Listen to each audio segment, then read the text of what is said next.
Bonsoir à toutes et à tous, heureux de vous retrouver pour la tranche info en direct sur votre antenne Canal 10 Télévision, avec au sommaire de cette soirée d'info le journal local Info 10 qui sera suivi du Focus, une heure de débrief sur l'actualité.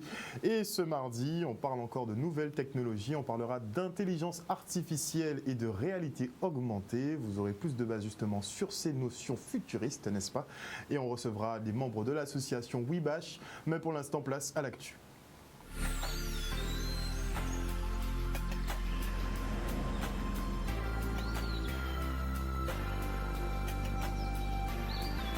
Nous sommes le mardi 27 octobre 2020 et on débute avec de la santé puisqu'afin d'accélérer les tests de dépistage d'infection au Covid-19, l'Agence régionale de santé déploie des tests antigéniques accessibles en 30 minutes. Les résultats ne sont pas aussi fiables qu'un PCR, mais cela devrait suffire visiblement. Les tests antigéniques permettent de détecter les protéines que produit le virus appelé antigènes. Ils cherchent à déterminer si la personne est infectée au moment du test et donnent une orientation diagnostique. On écoute la directrice de l'ARS, Valérie Denux. Alors nous avons reçu hier soir en Guadeloupe environ 85 000 tests antigéniques. Alors qu'est-ce que c'est? C'est un test qui est beaucoup plus rapide que le test PCR, mais c'est le même principe, c'est-à-dire qu'on met toujours le petit coton-tige dans le nez pour aller racler le fond du pharynx, de manière à pouvoir aller chercher éventuellement le virus. Mais ensuite, sur ce coton-tige, on va mettre un réactif qui va nous donner le résultat très rapidement, en quelques minutes. Le RT-PCR, celui qui est plus long, reste malgré tout celui qui est de référence pour les personnes qui sont symptomatiques ou bien les personnes qui ont été en contact à risque, parce que ça présente une petite sensibilité supérieure. Mais le test antigénique, son gros avantage, c'est qu'on peut détecter très très vite s'il y a des réservoirs de virus chez les personnes qui sont asymptomatiques. Lorsque nous passons dans les communes, nous pourrons offrir le deux types de tests, d'accord? Donc le test RT-PCR pour ceux qui auraient eu quelques symptômes ou qui seraient plutôt dans les priorités 1, et l'autre test pour les personnes qui seraient totalement asymptomatiques. Ensuite, nous allons utiliser ce test aussi pour les soignants. Les personnes soignantes dans les hôpitaux, mais aussi le personnel des établissements médico-sociaux, comme les EHPAD par exemple, ou les établissements pour les personnes handicapées. En retour de vacances, nous allons leur proposer ces tests pour vérifier que, évidemment, comme ils sont au contact de personnes fragiles, ils ne sont pas porteurs du virus. Nous allons aussi les utiliser dans le cadre des aéroports et des ports, pour les personnes qui doivent aller faire des voyages vers des destinations où c'est obligatoire le test, ou inversement des personnes qui arriveraient sur notre territoire et où il y a des bassins de circulation du virus et où nous souhaiterions pouvoir les tester. Et enfin, lorsqu'il y aura des clusters, donc des groupes malheureusement de contamination, on fera le cluster avec le test PCR, mais le cercle très élargi, c'est-à-dire on considère que les personnes n'ont pas eu des contacts à risque, mais quand même on veut vérifier, on pourra utiliser le test antigénique. Tout ça, ça va être bien cadré dans un arrêté préfectoral, de manière à ce que ce soit évidemment bien clair. Et justement, au sujet du Covid-19, le président de la République, Emmanuel Macron, fera une intervention demain soir et on devrait savoir si nous allons être replacés en confinement, si ce sera un demi-confinement, un confinement allégé, un confinement aménagé uniquement le week-end. On a vu que beaucoup d'idées traversent la tête de ce gouvernement. Mais pour l'instant, je reçois Jean-Claude Malo, qui est membre justement du collectif Pour sauver Magaïa. Bonsoir, monsieur Malo. Bonsoir à toute la Guadeloupe et bonsoir à tous ceux qui s'intéressent et qui sont intéressés par la mutuelle Magaïa. Alors avant d'en venir à la mutuelle Magaïa, forcément le sujet du jour, c'est bien évidemment le Covid-19 et cette intervention d'Emmanuel Macron demain. Est-ce que vous avez une appréhension quant au fait qu'on pourrait être reconfiné ou pas dans les prochains jours ? D'après ce que j'ai compris en écoutant les informations, je pense que nous allons avoir des mesures très difficiles. Le problème du gouvernement, c'est qu'il n'arrive pas à maîtriser le virus et je pense que ça va durer un peu longtemps. Le président a fait une erreur en disant à ses premières paroles, premières interventions concernant le coronavirus, nous sommes en guerre. Ah ben ouais. Mais il est en guerre contre le virus et il ne voit pas le virus. Donc il va y avoir d'énormes problèmes et personne ne peut dire aujourd'hui qu'elle est en capacité de résoudre le problème. Mais il y a aussi quelque chose, c'est qu'en Guadeloupe, nous pouvons réagir mieux, nous organiser mieux. Bon, ça nous pose, nous sommes des gens qui vivent à l'extérieur.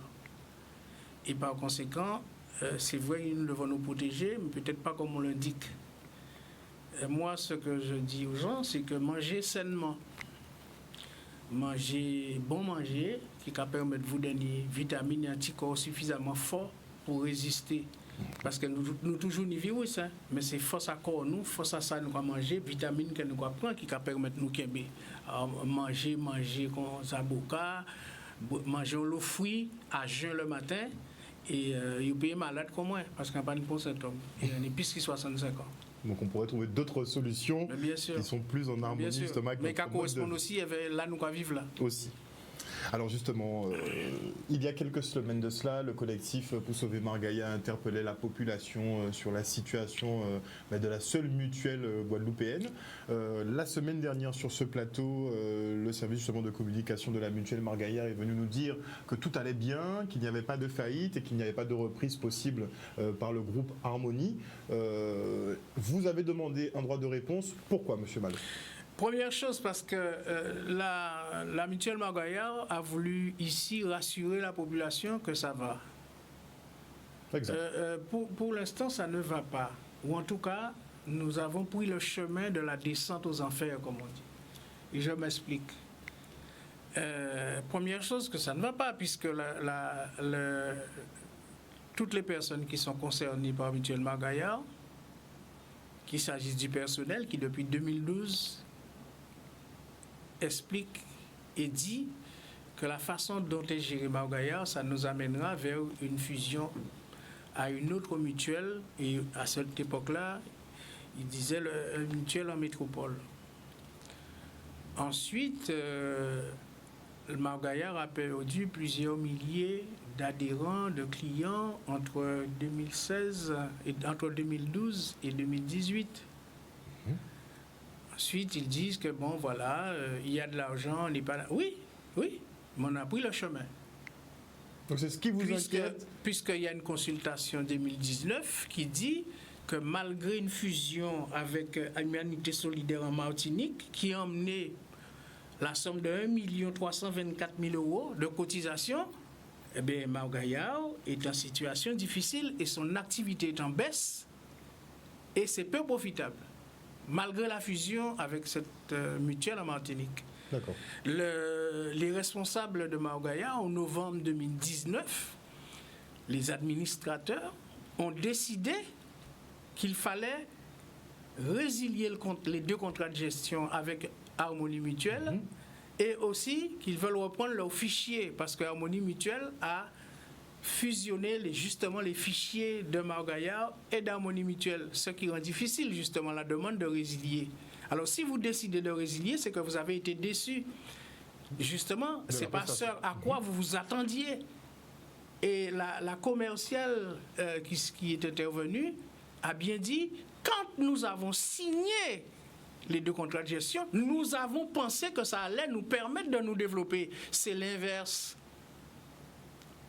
Et la preuve, les dirigeants principaux de la mutuelle ont envisagé de faire un projet de requalification et de redressement de la mutuelle. Donc si ça allait bien, on ne l'aurait pas fait. Et quand on regarde l'évolution même de ce qui se passe, quand vous fermez des bureaux en Guadeloupe, quand vous fermez des bureaux en Martinique, c'est que vous avez pris la décision de restructurer. Donc si vous restructurez, c'est que ça ne va pas. On peut l'envisager, mais il peut y avoir des restructurations pour faire des économies, pour couper l'herbe sous le pied de quelqu'un. Je le comprends parfaitement, mais c'est qu'en même temps, Harmonie Mutuelle accuse Margaïa de ne pas se procurer le dispositif de gestion des relations avec la clientèle qui lui permettait de se développer. 200 000 € et plus 75 000 € de location à payer chaque année. La mutuelle Margaïa l'a refusé. Alors il faudrait qu'on vienne nous dire ici pourquoi. Et pourquoi vous engagez bientôt un nouvel audit? Pourquoi? Puisque ça va. Il n'y a pas. Et si vous avez donné à signer 2 conventions de gestion avec la mutuelle Harmonie, c'est que vous vous attendiez à ce que la gestion soit meilleure que la vôtre. Donc vous avez reconnu vous-même en 2016 que vous avez des problèmes pour gérer le personnel. Et madame la commerciale qui est venue vous parler pour vous rassurer, mais en 2009, après la crise financière, l'Europe a décidé de mettre en place avec la Banque de France ce qu'on appelle l'autorité de contrôle prudentiel et résolution. La deuxième mission de cette structure, de cette institution qui est indépendante, c'est de protéger la clientèle. Vous voulez que je vous dise ce qui est dit? Quelques principes peuvent être dégagés en matière de bonne conduite commerciale et de protection de la clientèle.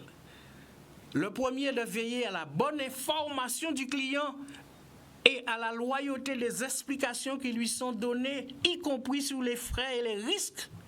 Ceci suppose notamment d'être attentif à la formation du personnel commercial, tant sur les produits que sur les règles de protection de la clientèle.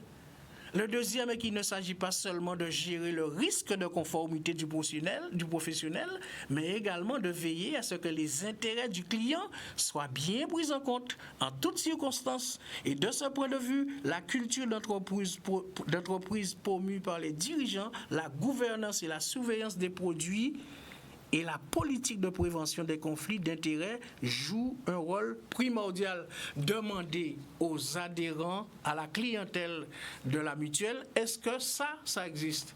La preuve, il y a des gens, j'ai même une cliente qui m'a appelé de la Martinique pour me dire, mais j'ai fait une réclamation en février 2020. C'est le président de la mutuelle de Vive qui me répond le 22 juin 2020 et qui m'a renvoyé vers M. Casimir, et je n'ai toujours pas de réponse. Vous croyez que ça remplit les conditions? Et nous aurons l'occasion de présenter des personnes qui ont accepté de témoigner. Ça ne va pas. Et ce que nous voulons faire, c'est de la prévention. Parce que Mais pour arriver à quel objectif, monsieur? Mais sauver et développer Magaïa. Donc, mais il ne faut pas nous attendre trop tard. Rompre les contrats de gestion, arrêter les contrats de gestion, que Magaïa retrouve son autonomie de gestion. Et il faut aussi nous ramener les fichiers. Alors on nous dit oui, mais Harmonie Mutuelle ne peut pas renvoyer 50 000 fichiers, mais il y avait 90 000 avant. Alors je rappelle qu'en novembre 2019, le conseil d'administration de la mutuelle a décidé de demander le rapatriement justement de ces fichiers et de dénoncer la convention, les 2 conventions qui ont été signées.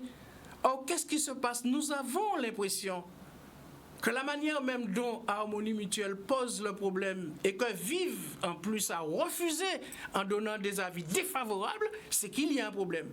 Nous sommes en train de rendre service à la Guadeloupe, à la clientèle, mais même à M. Casimir qui en fait une affaire personnelle. Nous faisons une affaire collective.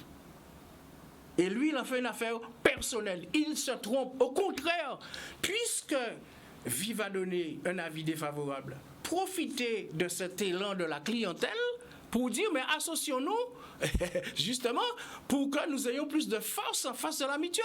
Mais ils savent ce qu'ils ont signé.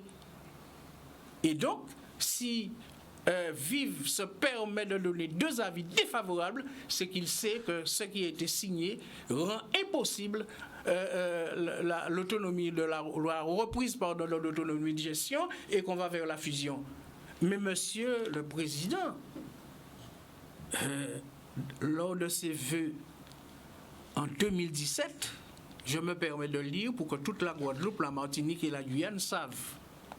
Depuis des décennies, le mouvement mutuel n'a eu de cesse de s'adapter aux directives européennes, aux dictats politiques, aux restrictions budgétaires du secteur de la santé publique. Les mises en conformité se succèdent et portent au mouvement de sévères entailles. Elles génèrent des rapprochements par substitution, des adossements et le plus souvent des opérations de fusion.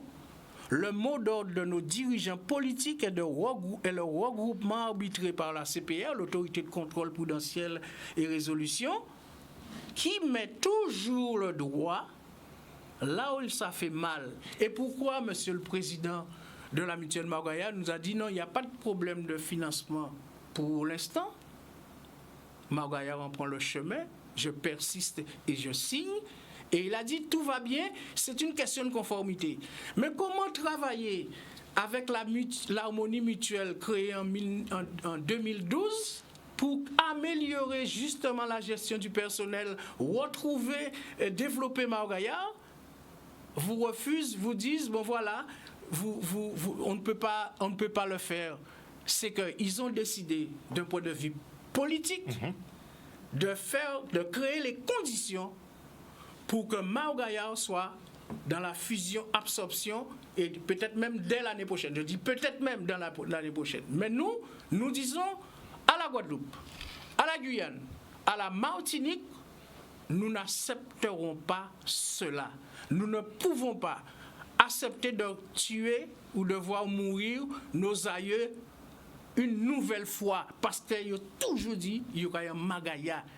Margaya, c'est habité en nous, c'est patrimoine guadeloupéen, c'est le génie guadeloupéen qui s'est exprimé là.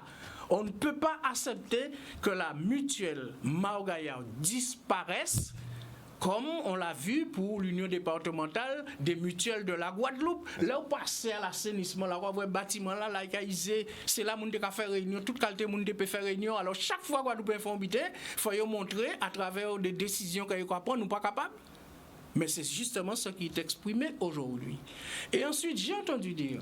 Pour conclure, M. Malo. Oui, pour conclure, que j'ai refusé de rencontrer M. le Président de Margaya. M. Guy Casimir m'a appelé le jeudi 1er octobre à 12h03 pile. Et il m'a dit, M. Malo, je me permets de vous appeler, je suis M. Casimir, le Président. Et je suis étonné que vous ne m'avez pas invité à la conférence de presse que vous faites concernant Margaya. Je lui ai dit, c'est une conférence de presse. Et donc, je ne pouvais pas vous inviter. Et dans la discussion, il m'a dit, bon, mais est-ce que vous accepteriez de me rencontrer? Je lui ai dit, pour moi, il n'y a pas de problème, on va se rencontrer. Seulement, je suis le représentant de la mutuelle, donc je dois avoir la possibilité de dire...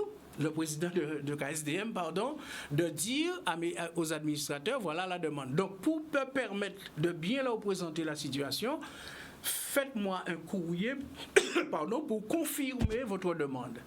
Et ici, même avec Daniel Zandronis, j'ai eu l'occasion de répondre, oui, je suis prêt à rencontrer le président de la mutuelle sous certaines conditions. Parce que c'est une mutuelle où les administrateurs n'ont pas tous les éléments d'information, le personnel élu qui représente au sein du conseil d'administration leurs collègues n'ont pas tous les éléments d'information pour pouvoir contribuer à développer Margaya. Et ce personnel l'exige depuis 2012. Et en principe, et pour terminer, le KSDM ne pouvait peut-être même pas être créé, parce que c'est à force qu'il aurait refusé tant qui personnel, qui administrateur, qui délégué, qu'il a dit, mais non, il faut nous trouver un jeu pour nous faire autant d'en dit dans là, que ça pas bon, et nous pas accepter que mutuelle nous disparaître. Autrement, on peut régler ça en interne, puisqu'on va faire assemblée générale, on va réunir délégués, on va réunir conseil d'administration, on va faire mon sortie en France pour faire audit. On va signer en convention en 2016, en 2017, on va faire 2 audits, en 2018, on va faire une, et là, on va présenter, on va préparer à fond l'autre encore. C'est que ça ne va pas. Merci beaucoup, M. Malo. C'est pas parce qu'ils ont pas mon doliprane que maladie a guéri, c'est pour soulager, mais pas guéri. Merci beaucoup, M. Malo. De toute façon, je pense que c'est une affaire à suivre sur l'évolution de la mutuelle Margaya, à savoir si elle va être absorbée ou pas par un groupe comme le groupe Harmonie. On aura les réponses très prochainement. Merci encore. C'est moi. Et dans une semaine à peine, les Américains iront aux urnes pour élire leur président. Trump sera-t-il reconduit? Joe Biden fera-t-il son entrée à la Maison-Blanche? Pour l'heure, 66 millions d'entre eux ont déjà voté, que ce soit par correspondance ou de manière anticipée. Alors que pensez-vous de cette élection élection et des 2 candidats en lice. Les réponses dans le micro-trottoir tout de suite.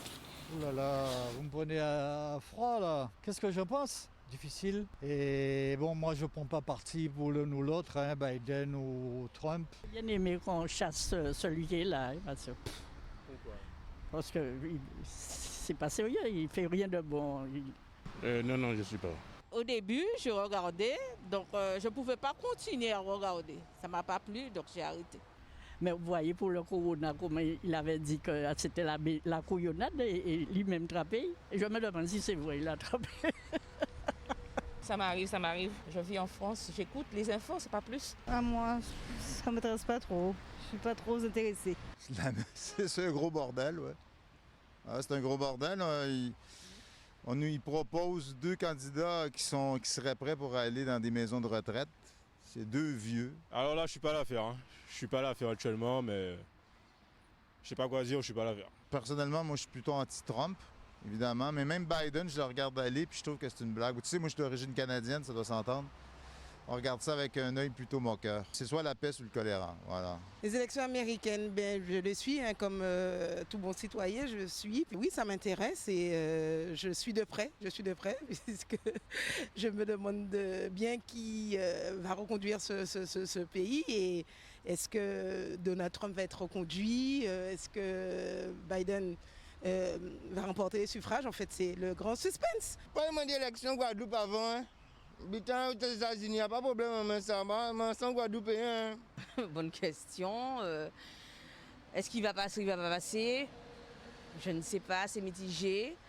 Puis après, c'est dans 1 semaine, 2 semaines, je crois. En Guadeloupe, il y a 3 bitins à gérer pour me garder aux États-Unis. Vous comprenez? Mais sinon, pas contre, hein. Et puis, je dois connaître bonne journée, hein. Petit focus maintenant sur le jardin de Vallombrosa à Petit-Bourg qui a fait peau neuve il y a quelques mois. Et aujourd'hui, on met un accent tout particulier sur le jardin créole qui regorge de bienfaits en tout genre. Regardez. Le jardin créole, en fait, c'est un jardin, on va dire, magique. Donc, on va retrouver dans les jardins créoles, on retrouve plusieurs plantes.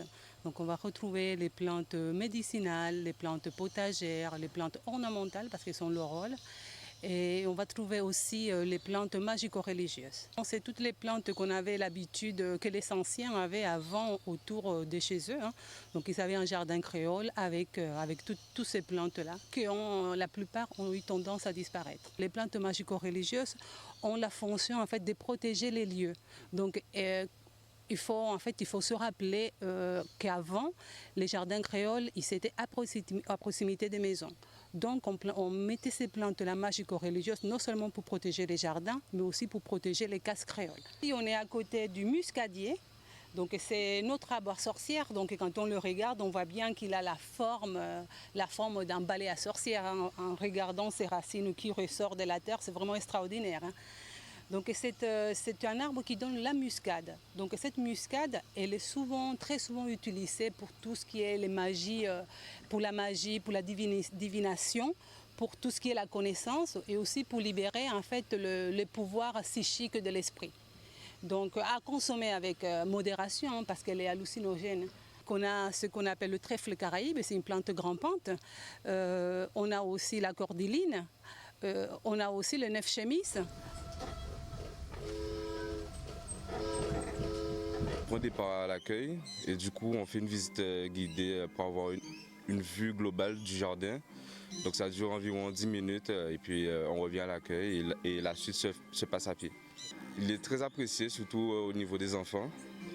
Donc dès qu'ils arrivent, le premier truc qu'ils font c'est le train et puis voilà. Mais les enfants, le si peu d'enfants qu'on a eu, ils sont très éblouis par rapport au déguisement et la déco du train. C'est la fête d'Halloween, donc je me suis déguisé pour pouvoir attirer la clientèle et tout. Je vous invite, parents comme enfants, les parents vont se rappeler des goûts anciens, mais les enfants, surtout, ils vont découvrir en fait les parfums des bonbons, mais à travers des plantes. Mais non, on a aussi celle qu'on appelle la sensitive, ou bien plus connue par les enfants sous le nom de Mamselle Marie, parce qu'ils l'ont appris à l'école, ils ont chanté cette chanson à l'école. Et en fait, c'est une plante qui a la capacité de se replier sur elle-même. En fait, c'est une forme de défense. Donc, dès qu'on la touche, dès qu'il pleut ou dès qu'il y a du vent, elle a cette capacité de se renfermer sur elle-même. Ce sont des plantes que les enfants, parce que c'est surtout les enfants qui aiment les bonbons, et les grands enfants, comme les parents, en fait, qui vont retrouver ces goûts-là, non seulement dans les bonbons, mais dans les plantes. Parce qu'il faut savoir qu'aujourd'hui, il y a beaucoup de parfums naturels qu'on retrouve dans les bonbons, mais ça vient des plantes. Un reportage signé Stanley Manicor. Et avant de se quitter, notez que ce soir à 20h, nous serons en direct du stade de Bémao pour le match opposant le stade lamantinois à l'USR. Et demain, mercredi 28, nous retransmettrons la rencontre CSM Phare de Petit Canal et ce sera en direct du stade du Moule, toujours à 20h. Voilà, chers téléspectateurs, nous sommes arrivés au terme de ce journal. Merci pour votre fidélité. N'oubliez pas que sur Canal 10 Télévision, vous faites l'information que nous diffusons. Le journal revient demain à 18h30. Passez une excellente soirée à l'écoute de nos programmes. Bisous.